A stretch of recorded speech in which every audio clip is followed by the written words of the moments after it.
They create a dissolution and call it peace. Throughout the centuries, the just war tradition has shaped the ethical and moral framework for the Western way of war. Though not always adhered to, it has informed ethical preparations for nations on the way to war and in the midst of war. But what are the ethical responsibilities of both the victor and the vanquished after a war? How is justice to be achieved?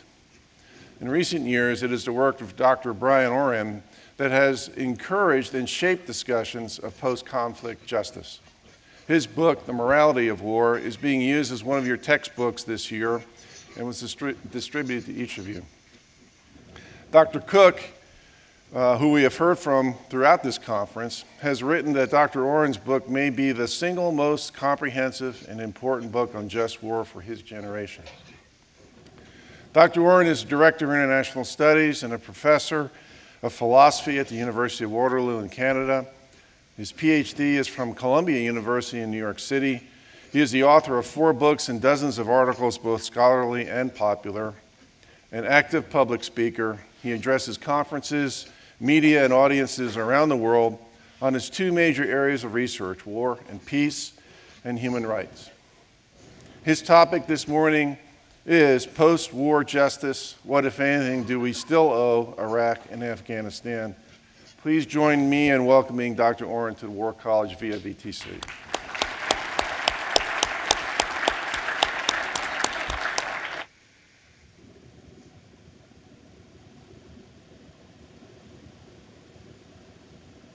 Hello there.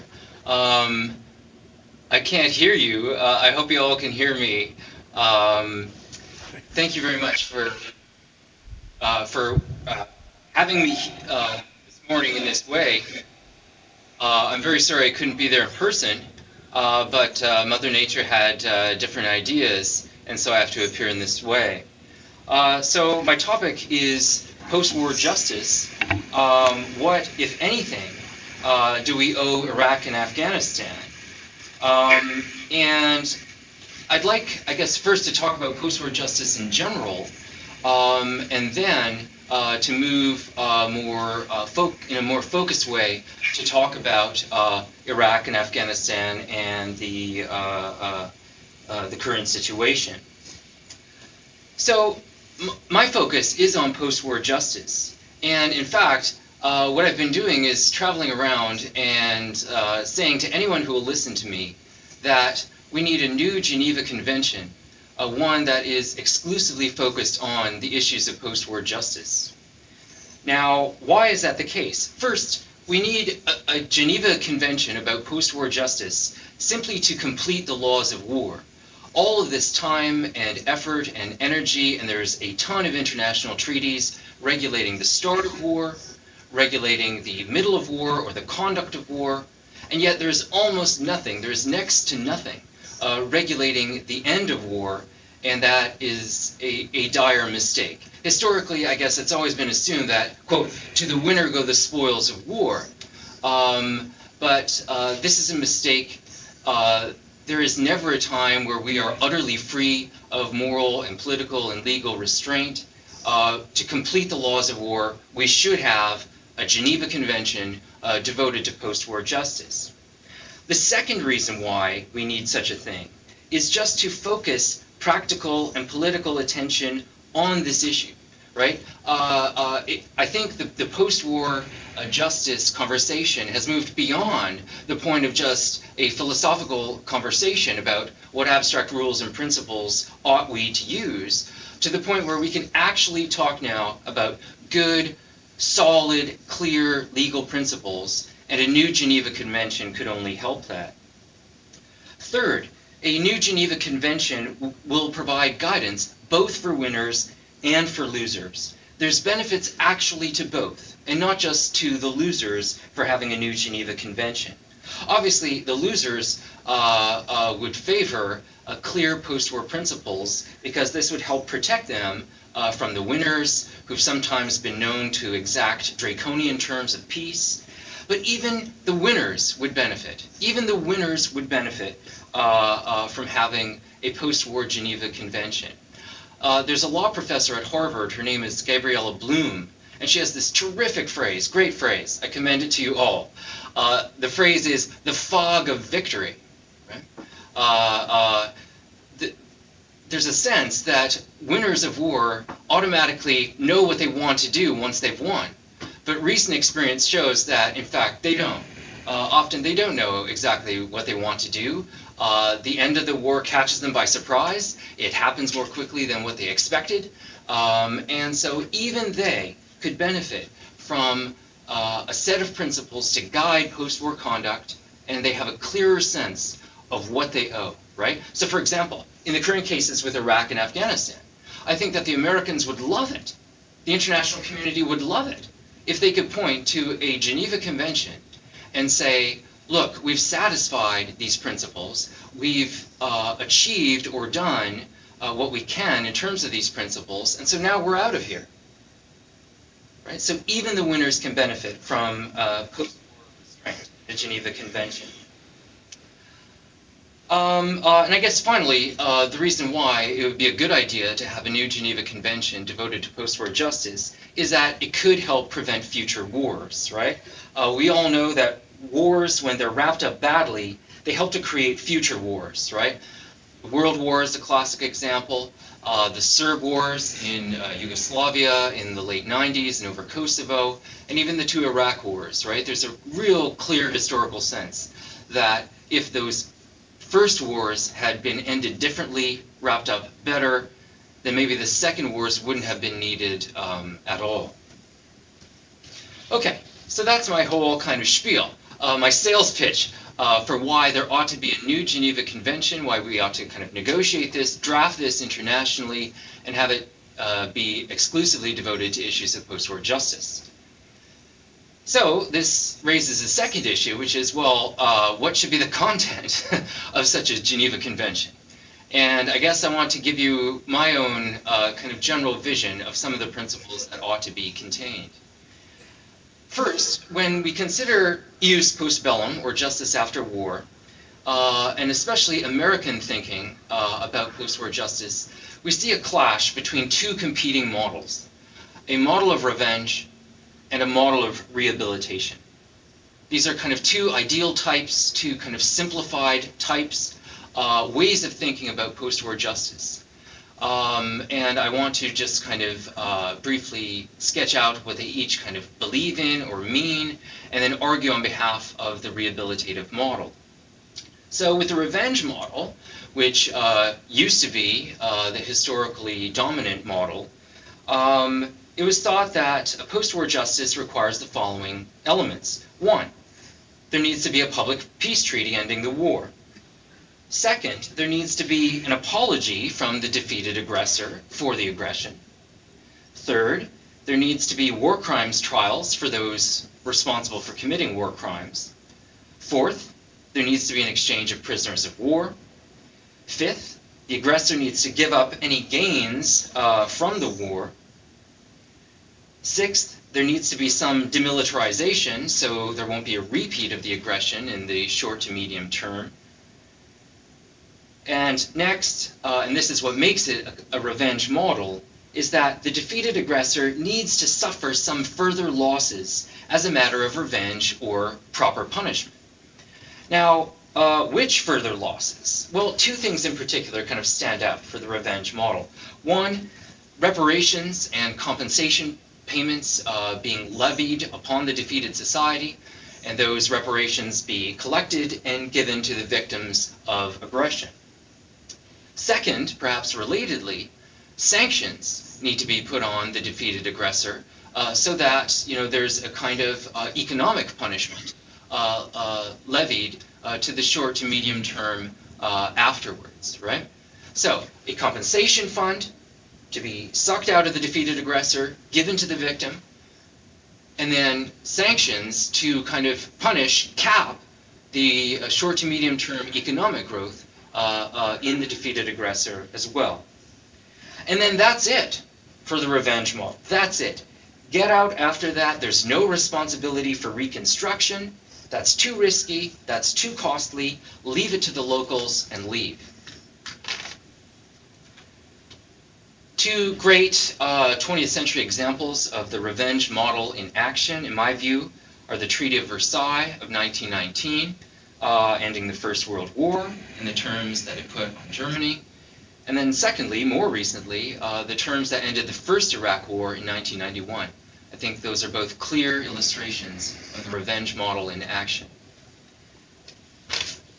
But I think that the revenge model is not a good model, even though I can see, especially now, given the difficulties in Iraq and Afghanistan, how tempting it might look, right? Because there aren't those onerous, lengthy burdens of reconstruction, right? So it might be a kind of tempting, seductive model, but I think it's bad policy. Why? Revenge creates future wars. Revenge creates new generations of enemies. In my view, justice does not demand revenge. Vengeful policies, for example, sanctions, often hurt innocent civilians who had nothing to do with the war. And finally, the revenge model doesn't deal with the structural problem of there still being a bad regime in place after the war. So for all those reasons, I think revenge is a bad policy. It ought to be rejected in spite of the seductiveness, the short-term seductiveness of it. And I think we ought to prefer the revenge model. So what are the elements of the, we ought to prefer the model of rehabilitation. Now, what are the elements of the rehabilitation model? Well, first, I want to point out there's no total dichotomy between the two models. There is a Rawlsian overlapping consensus between the two, right? So, what are the common elements that the rehabilitation model shares with the revenge model? Well, they share the need for a public peace treaty. They share calling for demilitarization in the defeated aggressor. They share the need for public apologies. They share exchange of prisoners of war. They share the need to put war criminals on trial. And they share the need for the aggressor to give up any gains, right? So that's 6 elements in common, right? So in many ways, that's kind of, I think, the thinnest kind of post-war justice is those 6 principles that both of these theories share in common. But the big difference between revenge and rehabilitation, I think, rests on 3 things. One, the whole issue of sanctions. Rehabilitators say, no way on the sanctions. It punishes the innocent. Second, the issue of compensation. Essentially, the rehabilitators say, look, requiring a defeated aggressor to give compensation to the victim is going to render reconstruction in that defeated aggressor impossible, right? Reconstruction is hard enough without sucking money out of that country, right? And so this is a recipe for chaos. This will make reconstruction almost impossible, and we should reject it. And then the third difference, obviously, has to do with regime change. The revenge model, we know, people say it's too risky, it's too costly, whereas the rehabilitators say that forcing regime change can be worth it over the long term. And obviously, the 2 big examples here, the successful examples, would be the reconstruction of Germany and Japan following the Second World War, almost entirely by the United States. And I guess the 2 more recent examples, the more controversial examples, the less clearly successful examples, have to do with Iraq and Afghanistan, which I'll return to. So, those are the 2 models.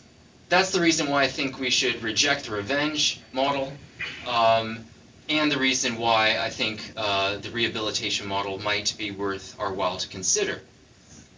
The next question is, okay, add more content to the rehabilitation model. What should the concrete principles of this new Geneva Convention on post-war justice look like? So if you think about it, there's 2 things in the abstract that have to be given more full content. One, what are we trying to achieve with post-war reconstruction? What's the goal? Secondly, what are the means to achieve it? What are the means to achieve it? So I want to share with you briefly my vision of what the rehabilitation model can look like. First, in terms of the goal, The overall goal of post-war reconstruction, in my view, should not be a Western society, it should not be a Western liberal democracy, but rather what I call a minimally just society. And other people have spoken in this way as well, Rawls, for example. And I think that a minimally just society has three conditions that it meets. First, it's peaceful and non-aggressive. Second, its political structure is legitimate, both domestically and internationally. And usually this legitimacy is best, most practically determined through elections, free and fair democratic elections.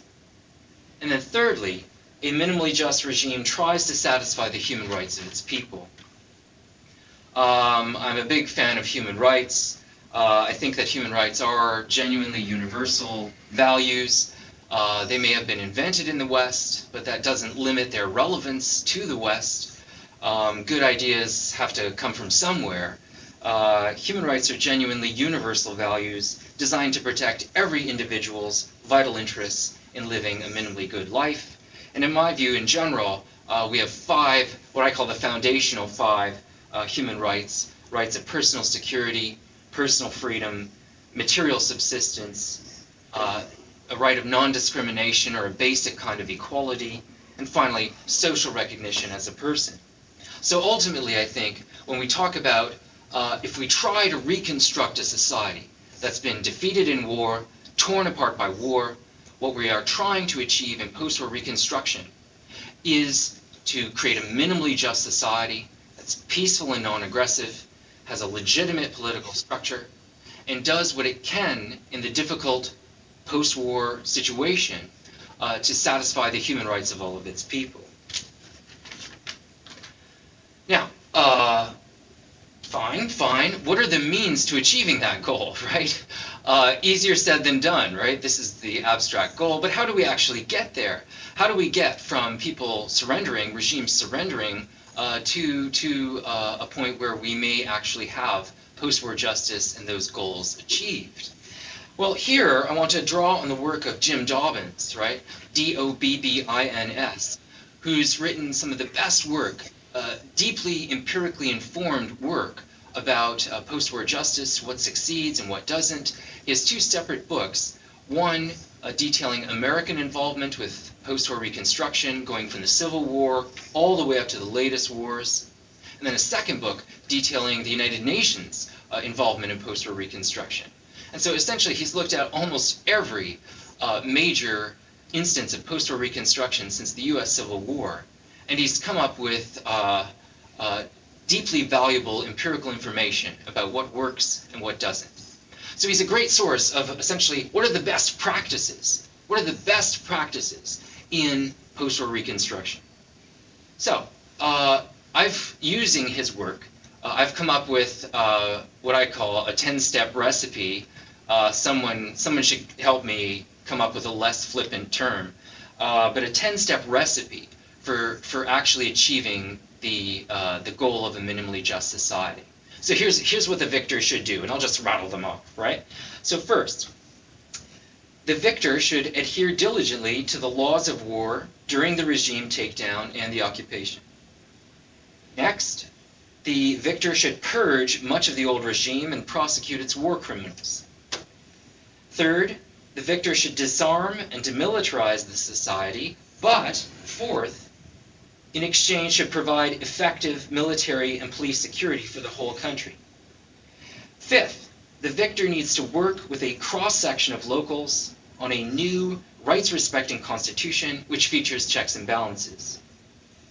Sixth, the victor should allow other non-state associations, or what political scientists call civil society, to flourish, because often they've been crushed in the sorts of regimes that we're talking about here.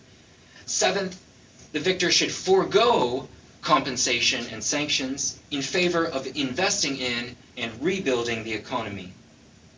Eighth, if necessary, the victor should revamp educational curricula to purge past propaganda and cement new values, and to include groups, let's say women, who were excluded under previous educational programs. Ninth, the victor should ensure that the benefits of the new post-war order will be, one, concrete benefits, not just abstract.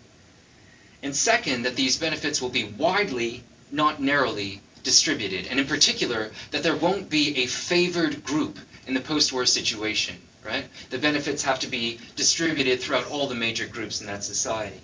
Finally, number 10, thanks for putting up with my list. The victor needs to follow an orderly and not too hasty exit strategy when the new regime can stand on its own 2 feet. Now, it seems to me that America and the rest of the international community has, more or less, been trying to achieve these values and to follow these 10 steps, both in Iraq and Afghanistan. How well are things going? It seems to me there is a widespread perception that these wars have been lost, or at least are failing. I think the more accurate story is that there have been successes and failures. The major successes in both countries have been the replacement of aggressive and unjust regimes with new regimes which have democratic legitimacy through multiple elections and new rights-respecting written constitutions. The gains in terms of personal freedom and political legitimacy in both societies have been huge.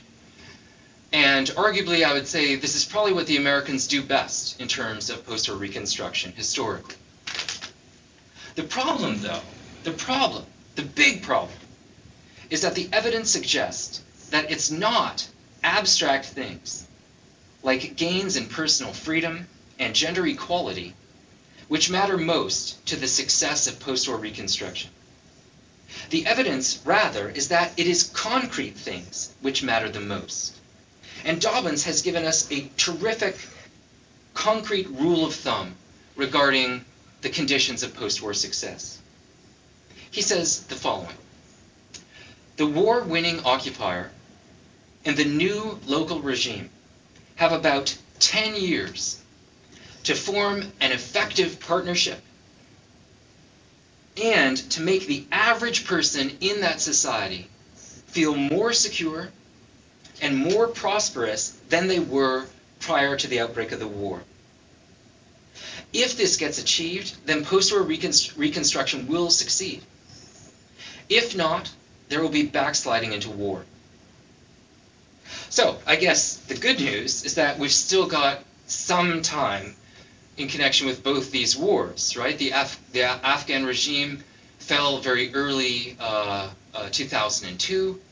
So 10 years, that's 2012. That's a year from now. In Iraq, obviously the regime fell in May 03. 10 years, that's 2013. So the good news is that there is still some time before we clearly pronounce it a failure and let's just leave.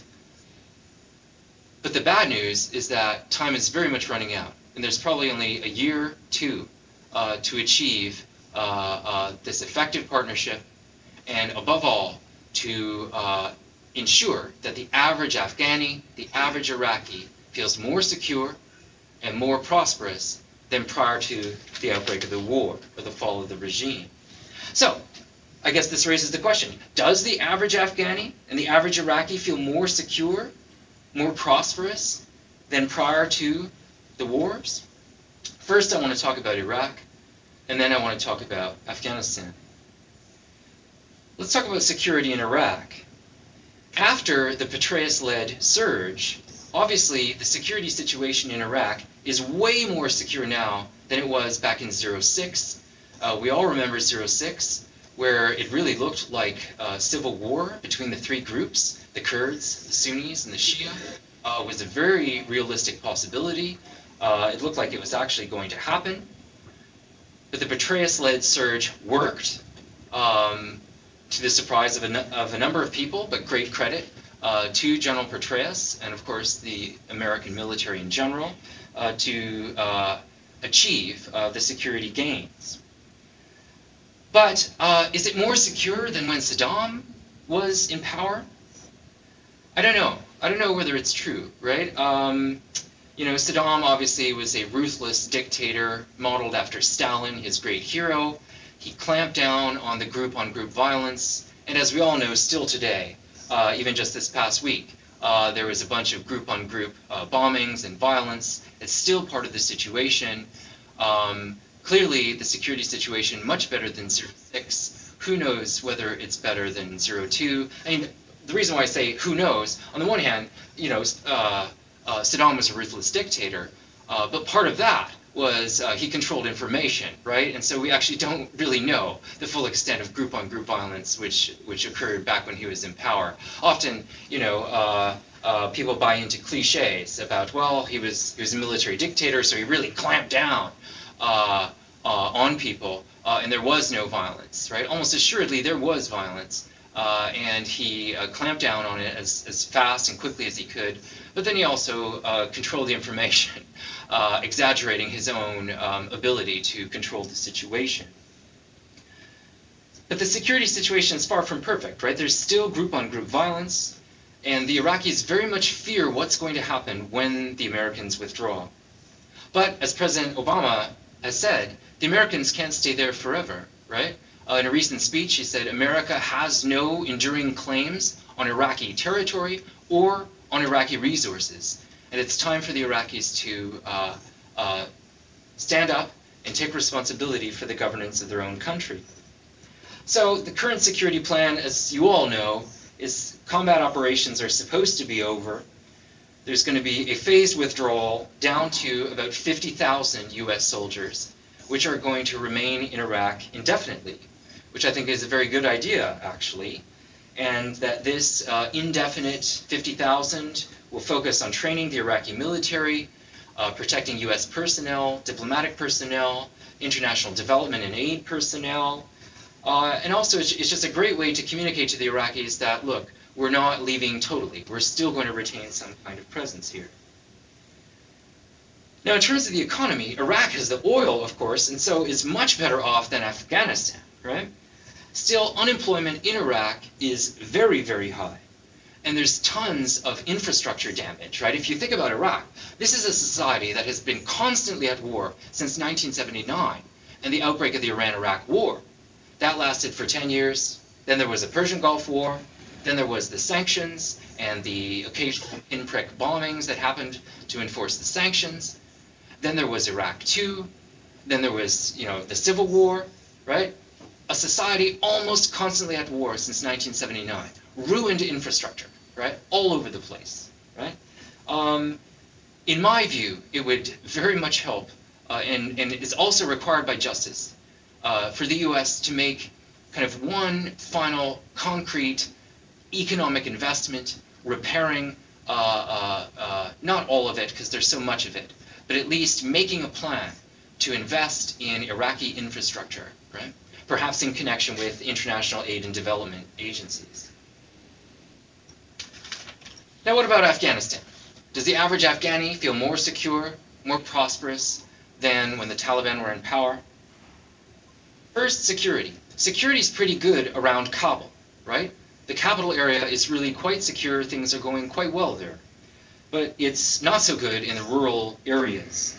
The warlords, right, the heads of ethnic families, and the drug lords, and often those two groups go together. Often they're one and the same. They are all highly weaponized. They rule the rural areas. Highly weaponized societies tend to be very insecure. And of course, we all know that the border area with Pakistan is one of the most insecure places on Earth. It's one of the most dangerous places on Earth. I think few people would even claim to know exactly what's going on, much less to effectively control the situation and pretend it's secure. So the people of Kabul, clear security gains. The rest of Afghanistan, less so. I once heard a colleague joke that, you know, Hamid Karzai, he should actually be called the mayor of Kabul and not the president of Afghanistan, because essentially all that's controlled by the international community is Kabul, and the rest is not controlled at all. So obviously there's real security issues. As I'm sure you all know, just a few months ago, NATO signed an agreement with the Afghan government to end combat operations by 2014. I think that's a reasonable time frame. I mean, that will have been there'll have been a dozen years to try to render secure the situation. But obviously there's real security kind of issues in the rural part of the country. The economy is much more worrisome in Afghanistan, as I'm sure you know. There's no oil. It's one of the poorest societies on earth. The average wage, or the average income of the average Afghani, is $2 per day. It is a narco state, much like Colombia in South America. The narco state, essentially the only thing that grows there in a profitable way are the poppies, which get transformed into opium and heroin.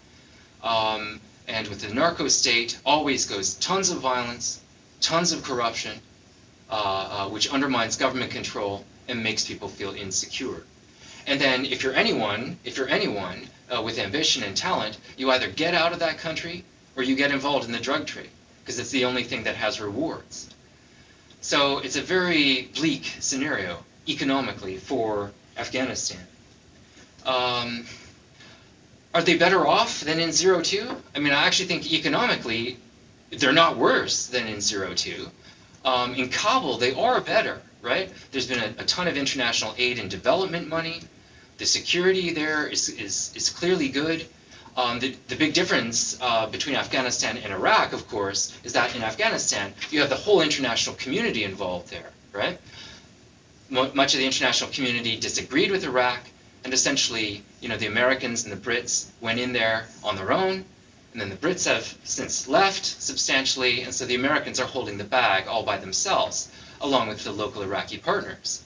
But in Afghanistan, you have a wealth of international partners to draw on, and they ought to be drawn upon to render the economic situation better.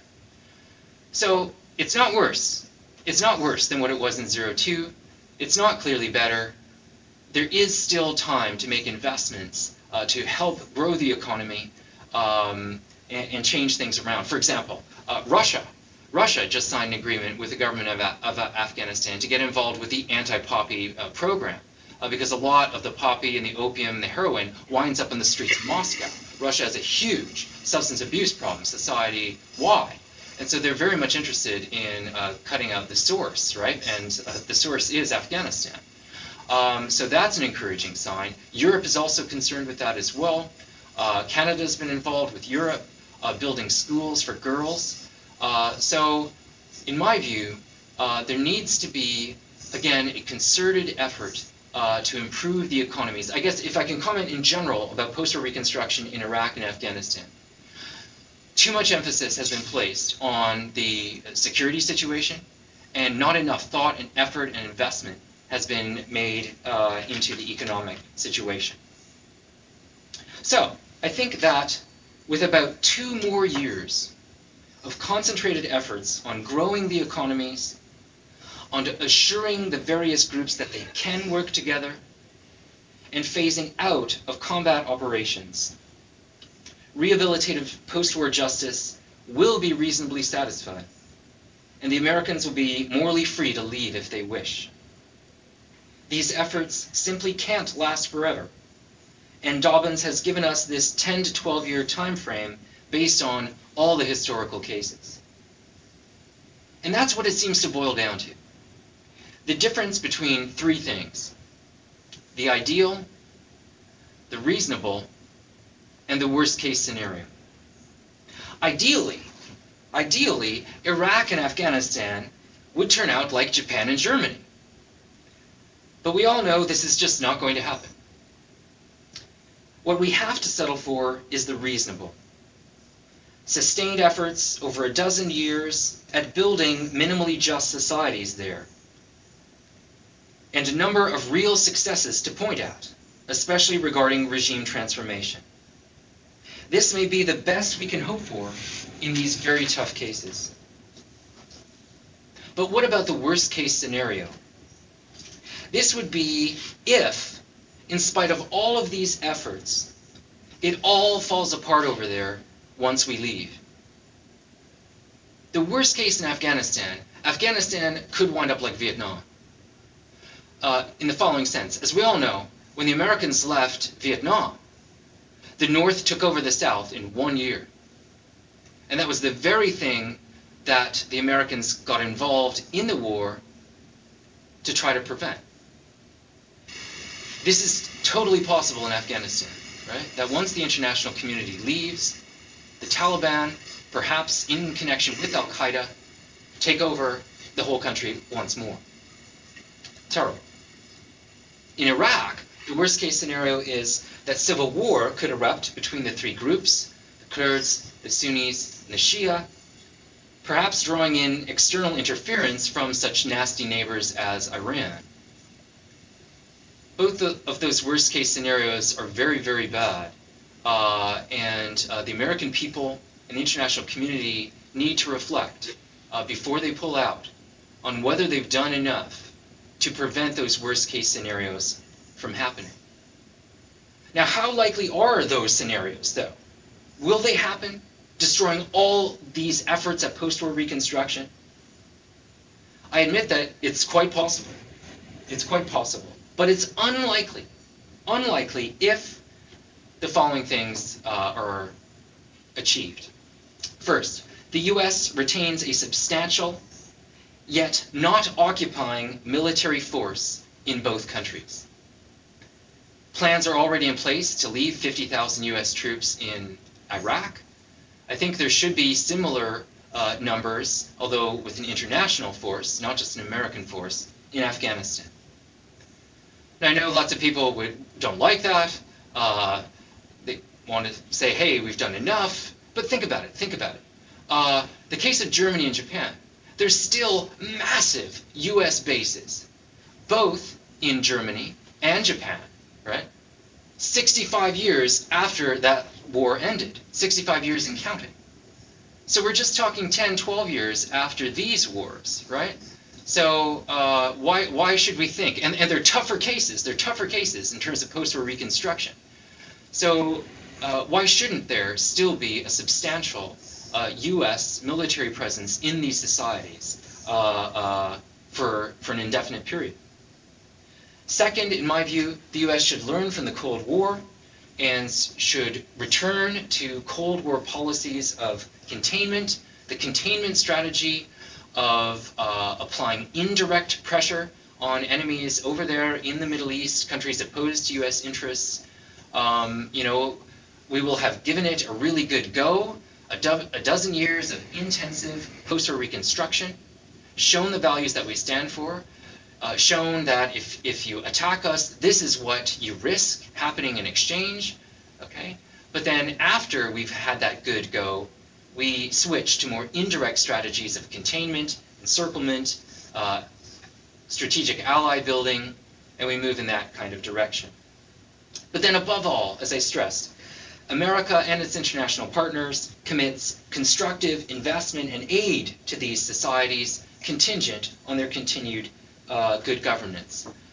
A little money can go a long way, everywhere in the world, but emphatically in the Middle East. So I think there needs to be a reconceptualization, right? That post-war reconstruction, after a certain point, after military occupation is over, needs to go hand in hand with international aid and development strategies. We know a lot about how to grow decent institutions in impoverished societies and societies that need our help, right? So there needs to be a maintained military presence, but not an occupying one. There needs to be an adoption of Cold War indirect containment, kind of re-examined, re-adopted.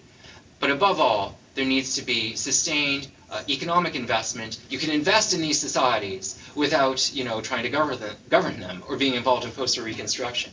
So that should be done as well to prevent the worst-case scenarios from happening. In conclusion, I'll say this. Justice is a tough job, and not a cheap one either. America and its allies are very nearly at the point of fulfilling justice's post-war requirements in Iraq and Afghanistan.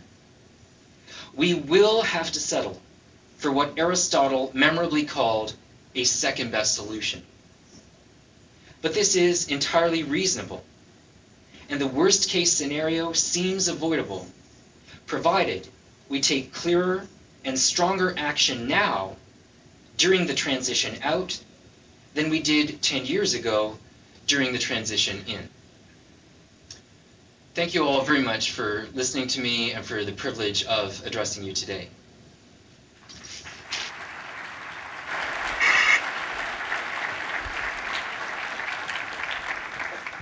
We'll now open the floor for questions. Please use your microphones. If your microphone doesn't work, I'll come to you and you can use my remote microphone. How's that sound? Question right here, please.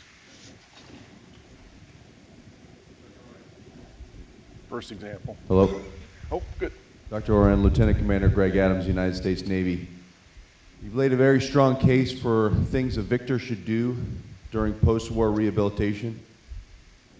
But I tend to see your rehabilitation strategy vis-a-vis your revenge strategy as more of a strategy of prudence, strategy that the victors of World War II and Desert Storm could have adhered to more closely in hopes of preventing World War II and Operation Iraqi Freedom, and less of a question of a moral obligation that something like the Geneva Convention might require. You let in talking about the requirements of a Geneva Convention. The dilemma being, what would the repercussions be for not adhering to your rehabilitation strategy in something binding like an agreement like the Geneva Convention? Great. Thank you very much for your question. I'm open to discussion and suggestions and to the wisdom of heads more intelligent than mine about what exactly any kind of punishment should follow from violating these principles of the Geneva Convention. So essentially, I realize that that's an issue. I think it ought to be on the table. Obviously, if we're going to talk about putting things into a binding legal document, the issue arises. How is it going to be enforced? And if the terms of it get broken, who's going to be to blame? I guess by and large, the responsibility for post-war justice is a political responsibility. Not that there aren't responsibilities of soldiers during occupation, right? In particular, not to kind of violate the rules of war, to take care of civilians, minimize civilian casualties, things of this nature. So I don't pretend to have written this Geneva Convention in detail on my own, right? I just want to say it would focus the debate. It's a good idea. Why should the other two phases of war have conventions and treaties and not the end of war? And to kind of inspire general philosophical, political talk about what's required. But I will say this, right? Well, two things.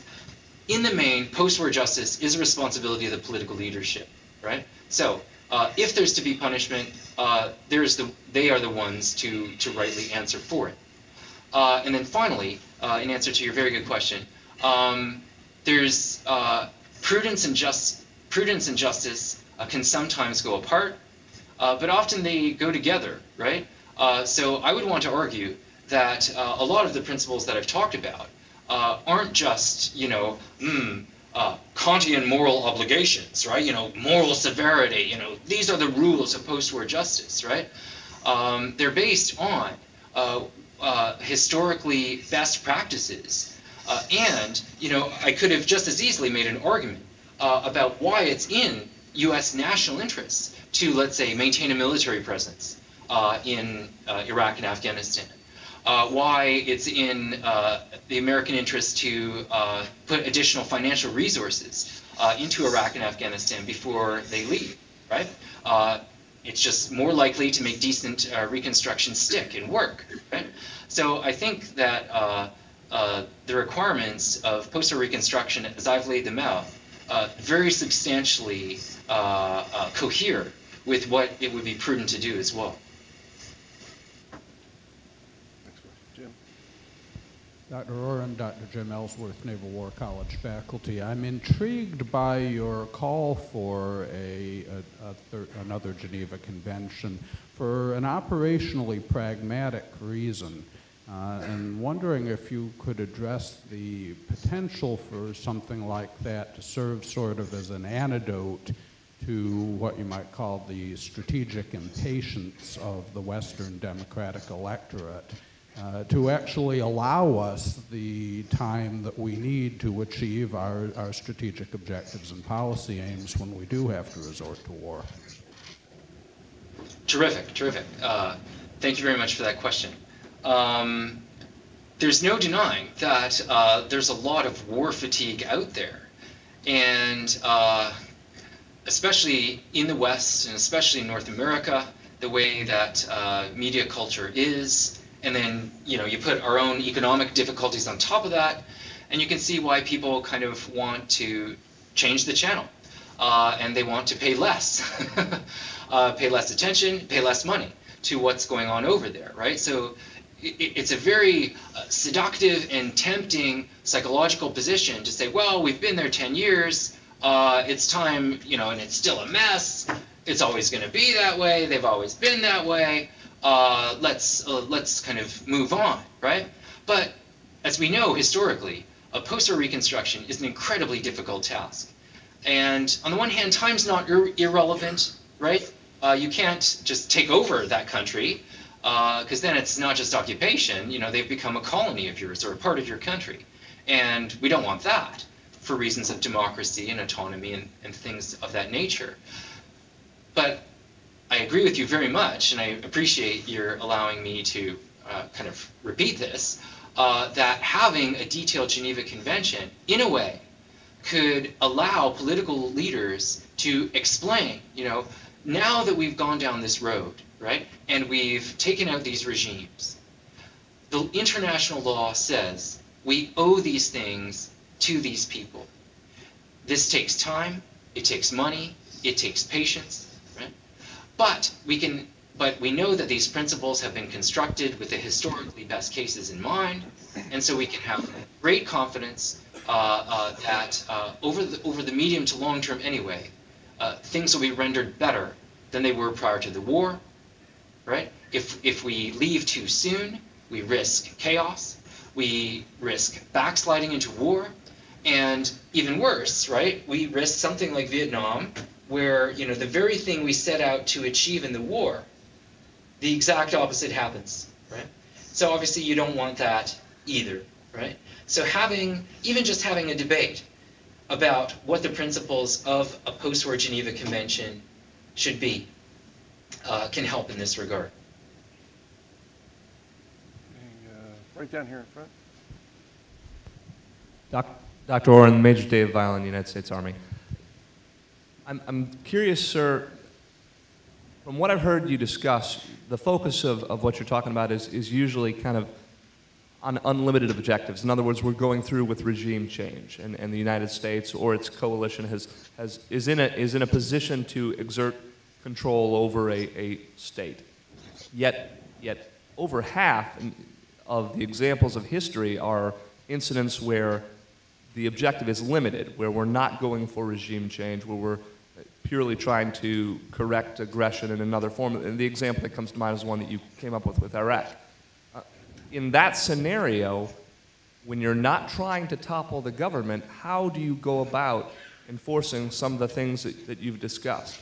How do you bring about construction?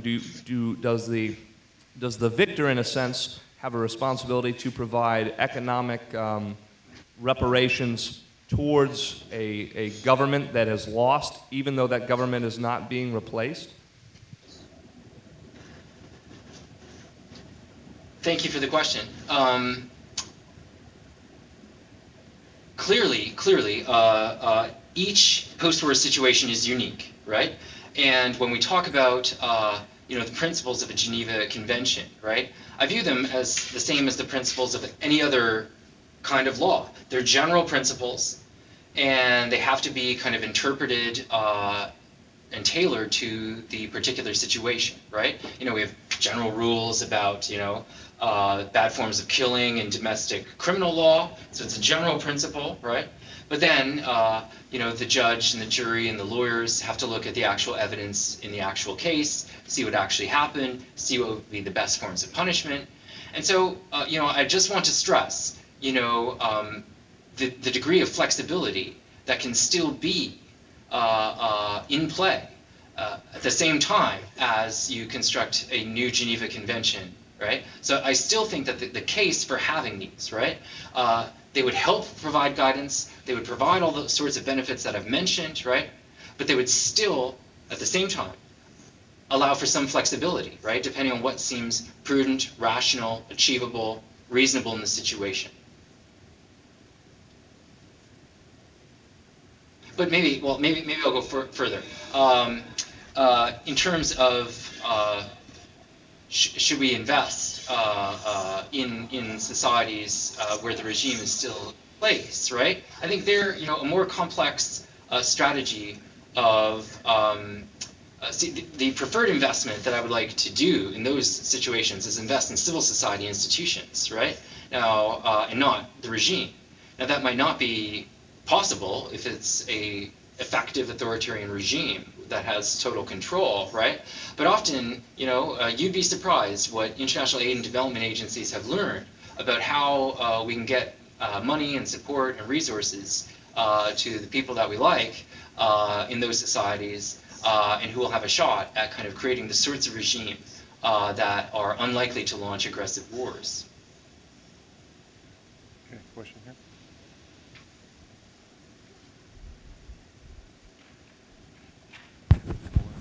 Try it again.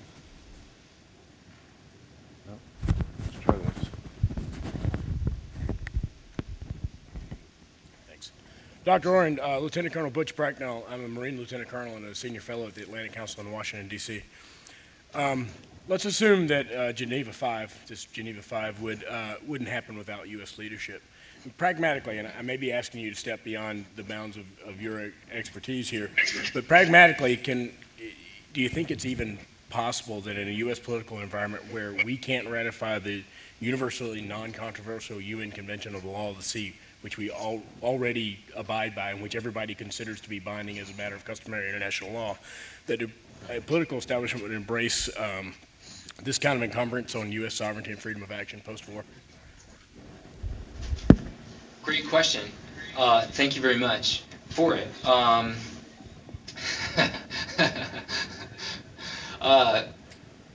So I guess the notion is this might be a great idea, maybe, but how do we implement it, even if it is, right? I certainly agree with the premise that U.S. leadership is probably essential. I mean, it's not always essential. You know, there are pieces of international law out there that have gone ahead without U.S. participation.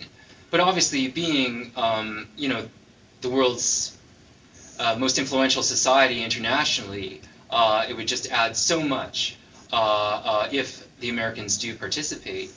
I know it's a divided political culture in the United States. International treaties can sometimes be difficult to negotiate, right? But look, there's been agreement achieved on other very controversial, right? So, I mean, I like your example. The example that you chose with the Law of the Sea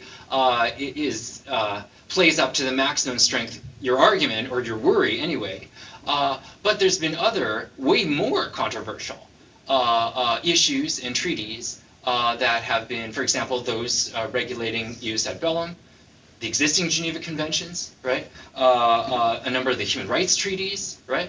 Very controversial treaties that still captured the attention of everyone, inspired everyone, and resulted in binding treaty. So I actually think, or maybe it's a naive Kantian idealistic hope, but I actually think that it would be in the prudential self-interest of the United States to pursue such a treaty, because we all know that America is going to be the main country to face these obligations, right? And so it's in its self-interest to very much get involved on the ground floor to influence this treaty in a way that it wants, right? It may even, ironically, be a kind of thing that Democrats and Republicans can actually agree on, right? Determining kind of the full responsibilities of the United States when it's called upon to do this very kind of dangerous, delicate, complex, expensive post-war reconstruction. Question in the back, then I'll get you. Major Dr Orend, United States Army. Thanks, Dr. Orend, for your insights today. I'm just curious, you talk about post-war reconstruction in terms of what the parties do following war termination. Do you believe that in both cases we've passed the point of war termination? Because I would suggest many people don't believe we're there yet.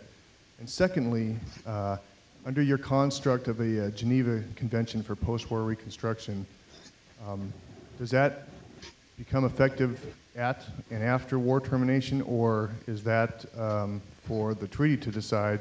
In other words, is that a provision of the treaty that would then invoke the international body to make the decision on at what point to terminate the war?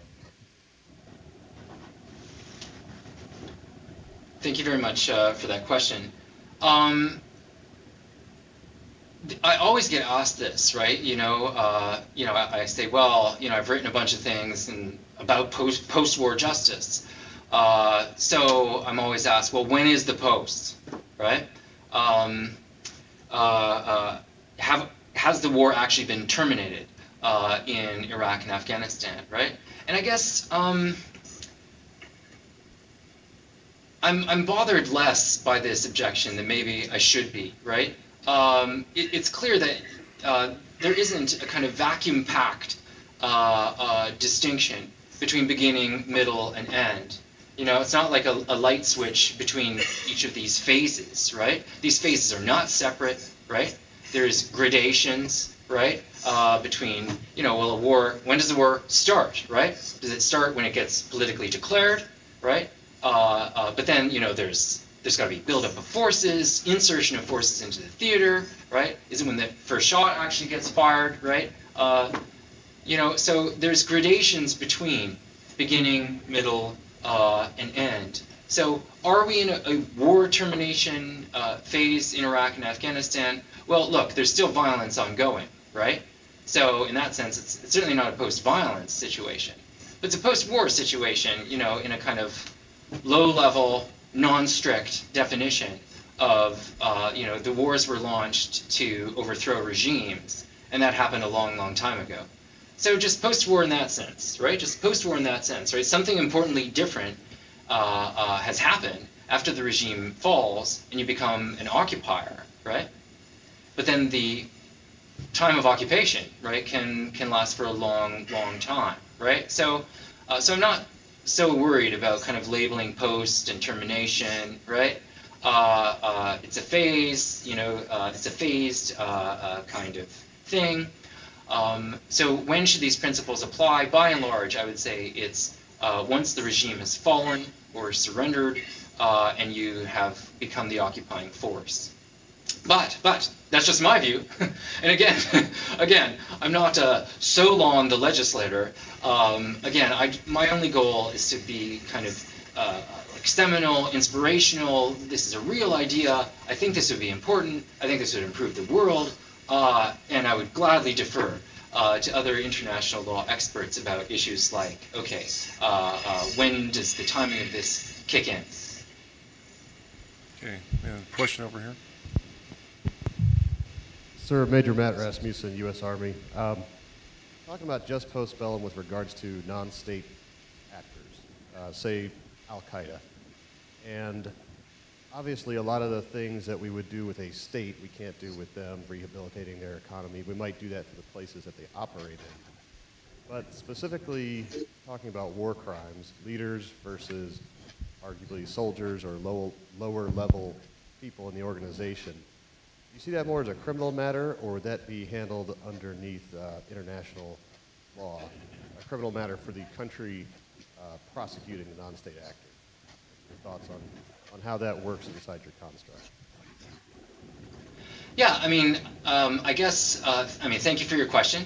I guess realistically, and especially with that example, I guess why can't it be both, right? Why does it have to be conceptualized as, well, this is only domestic criminal law, right? The reality in those situations, right, especially Afghanistan, where there is both a government, yet it does not have effective control over all of its territory, right? It makes sense to conceptualize it in both ways, right?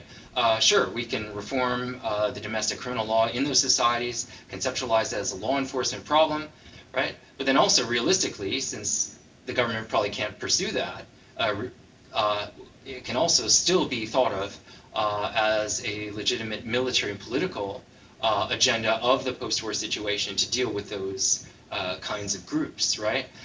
There's all kinds of ways to deal with those groups outside of the framework of occupation, right? And I think, perhaps political leaders wish they had done that to a more full extent than what kind of actually happened, right? So I guess I'm never one for sharp distinctions, right, beyond kind of like general, initial, conceptual distinctions, right? Why can't we do both? The focus is on dealing with those threats, whether they're state threats, whether they're non-state threats, right? Dealing with those threats, and because they stand in the way of a minimally just society too, obviously. Question in the back. Good morning, sir. This is Lieutenant Kyle Harkin, United States Navy. My question is in regards to, it seems like what you're saying, your theory requires a large or a robust economy in order to accomplish, on the part of the rehabilitator, in order to accomplish what you're saying. If we were to codify this in any sort of law, it seems like it would be unreasonable to assume that the warring states would have robust economies, and thus if the non-aggressor victor is from a small state, small economy, and/or shattered economy from being invaded or fought by the aggressor, how does that play out in the sense of, it seems like an unjust burden upon them to act as a rehabilitator based on the rehabilitation construct that you were speaking of? Great, terrific. Thanks very much for the question. I guess I would want to say I wouldn't want to give up on the economic obligations, because I think they would actually force countries, before they get involved in a war to begin with, to consider, okay, if we win this thing, and we have to confront obligations that have to do with rebuilding, is it going to be worth our while? Can we actually afford that? Not just, can we afford the war, right? But can we afford the obligations of post-war justice, right? I'm a big fan of the philosopher Immanuel Kant. I wrote my first book about him. And Kant had this great conception about war, right? He says, look, you should only go to war if, not just, can you meet the criteria of ius ad bellum, but you can look into the future and say, okay, can I start this war justly? Can I fight it justly? Can I end the war justly, including the obligations of post-war reconstruction? And it's only if all those things get a check mark that you ought to proceed in the first place, right? Sir, as a follow-up then, I would say if country A invades country B's in a war. They don't really have the choice at that point. I mean, they can fold or they can fight back, and I would assume most would fight back. Yeah, well, I don't deny that, right? They could surrender, right? They don't always fight back, right? But I will say this, right? My overall agenda, right, and kind of playing in with my expertise and my interest in this, has to do with the overall principles, right, and kind of argue on behalf of a new Geneva Convention with these new principles, right? So you got to start somewhere, right? Now, I don't deny that there are all these kinds of complex scenarios of, well, there's non-state actors involved as well, right? There can be complex, there can be Pyrrhic victories, there can be complex, unsatisfying victories, there can be losses, right? I'm just trying to open the initial door, right? What post-war principles should be involved? And the simplest way to do that is to assume victory, right? So you assume a just war has been fought, the aggressor has been defeated, and from there you come up with ideal principles, compelling principles, and that's hard enough, right? You're all asking me great, challenging, provocative questions, right? That's hard enough, even with those simplifying assumptions, right?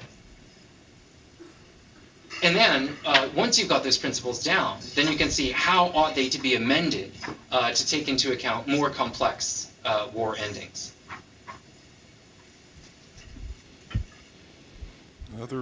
Another question? Martin.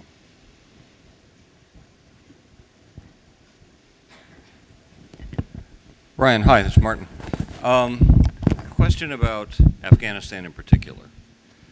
Your model assumes that there is, in some meaningful sense, a government of the country that you got into. I'm not convinced that that's the situation in Afghanistan, and I'm not convinced there's going to be a government in Afghanistan. Certainly not within the time frame you say we have left. So if you've gotten yourself into this fine mess, and you've come to that conclusion, and the time on the clock politically and even in terms of successful reconstruction, as you argue, is very nearly run out, at what point is it morally legitimate to say, well, we gave it a try, we're gone? Great.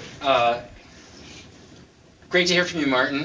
Thanks for the invitation, and sorry I didn't get to be there in person. Terrific question about Afghanistan. It's a complex scenario. I guess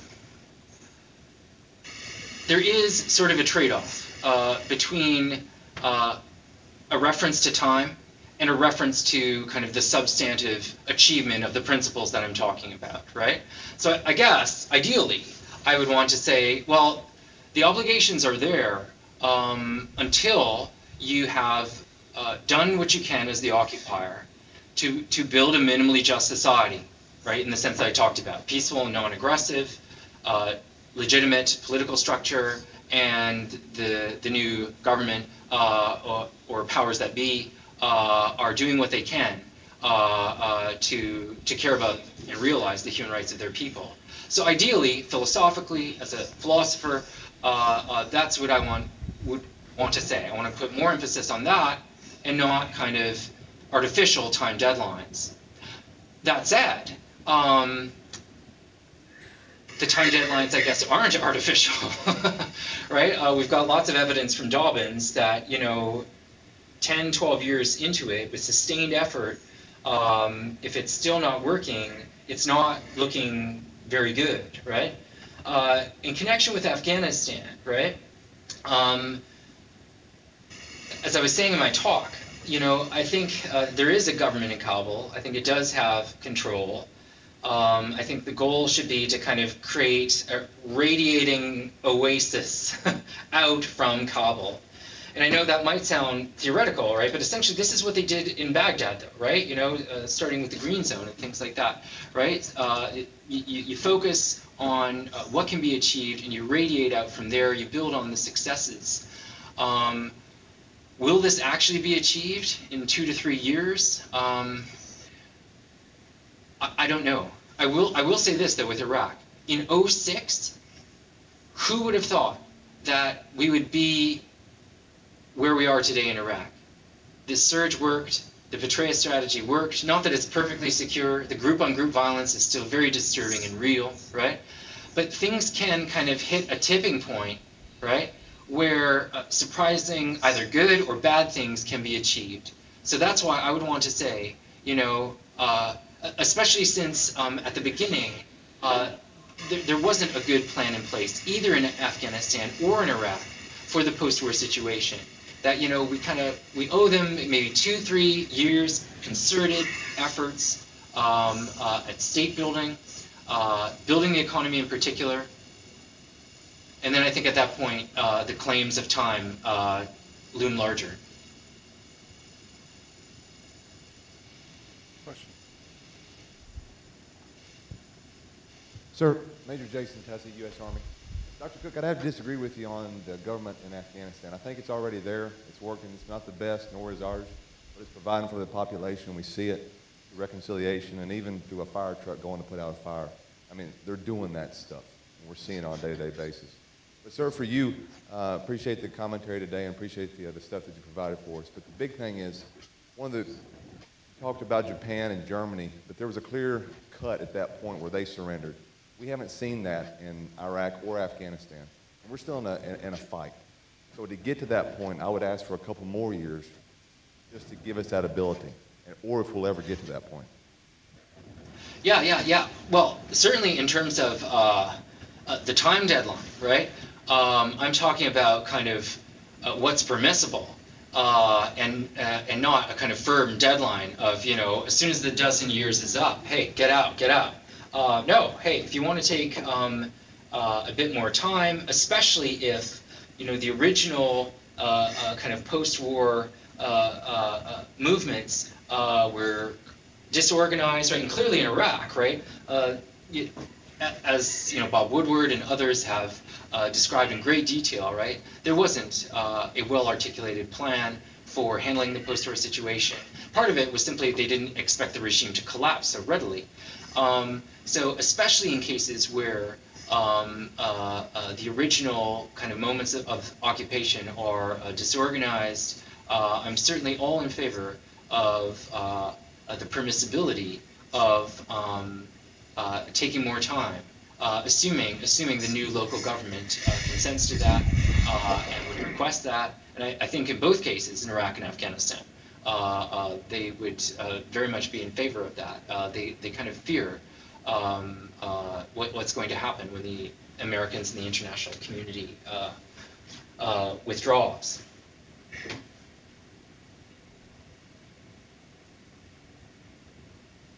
Any last questions?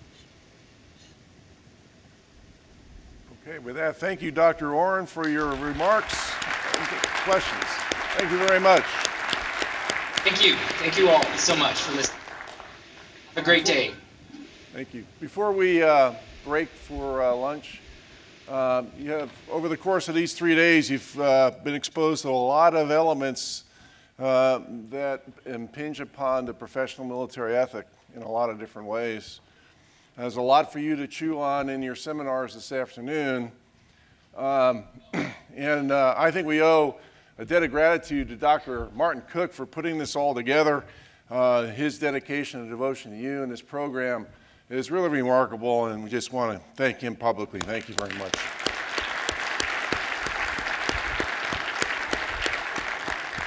Okay, we'll break now for lunch, and then you'll reconvene in your seminar rooms this afternoon. Thank you for your attention and your great questions over the course of this 3 days.